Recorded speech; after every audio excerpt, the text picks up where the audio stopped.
When the powder cleared that April morning in Lexington, and the British soldiers moved on to Concord, where another battle ensued, eventually driving them back down the road towards Lexington.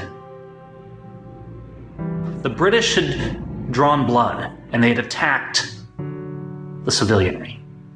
And the militias gathered, and they were hiding in the trees and lining the roads, and they started firing and killing the British soldiers. It's important to understand that these civilians, these militiamen, they were still British subjects. This wasn't the United States of America. These were people rising up against a government who would defy the principles of human rights and the rule of natural law. And they said, God help us, we have to step up and defend our families.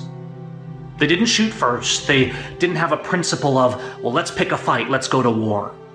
Because bloody revolt and killing is the last resort of principled men. It was for them, and it should be for us today.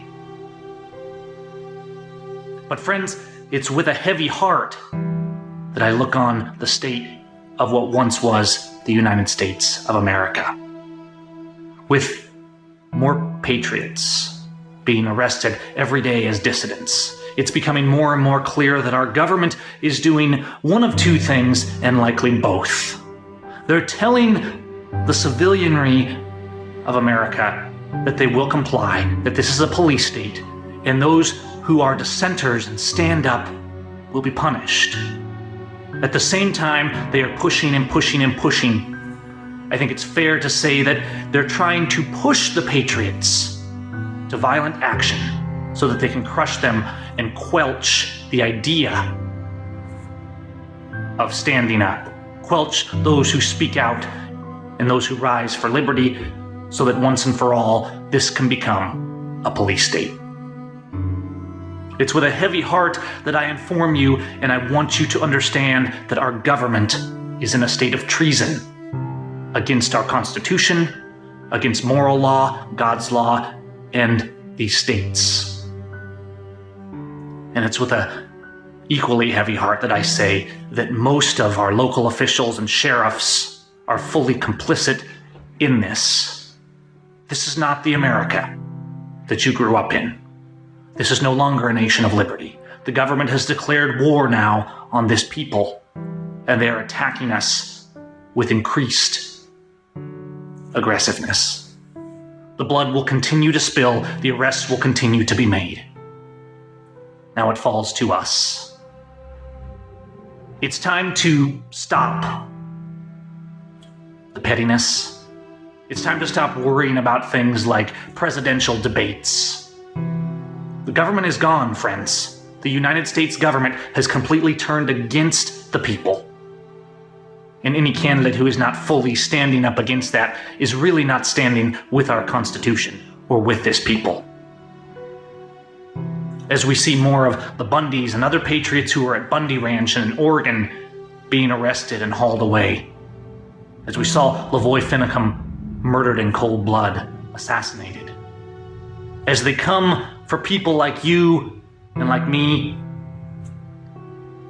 we have to be realistic. This is no longer the United States of America. Our Constitution is not recognized as law.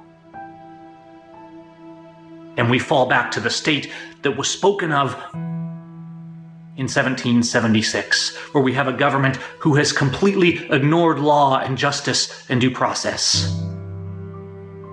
A government where it is the right and the duty of the people to cast them off and to secure liberty for future generations.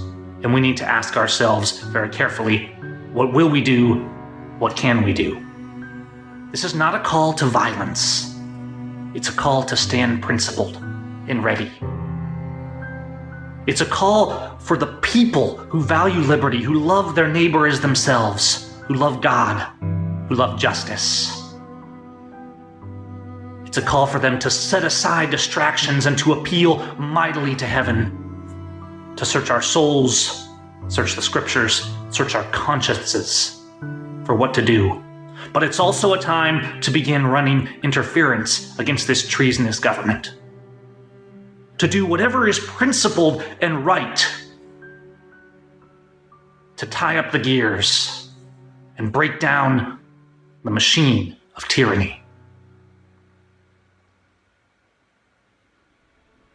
The time has come to stand. I refuse to be idle and leave my children living in a nation like the one I live in right now, where every vehicle that pulls in may be a federal agent, and every officer may be putting a gun to my head. Friends, our government and those complicit with its treason have made its choice. Our politicians who refuse to stand with us have made their choice. God help them. Their hearts may be opened and they may repent and join with liberty. But any of our public officials who will not stand against the treason from this government must be regarded as complicit in this war on the people, as one by one they take patriots, prisoners of war, and lock them away in cages under the false pretense of due process. I will not sit still. I will not be quiet. I will not make pretense. I will not ignore what has happened to this nation. It is with a grave, heavy heart that I say these things. We've done this to this nation. Our apathy and our sin and our cowardice has brought us to this. This is not a sinking ship. This is a sunken ship. But together we can stand. Friends, we can stand. We can rise up. We can seek justice. We can seek God. We can seek our consciences. We can appeal to heaven.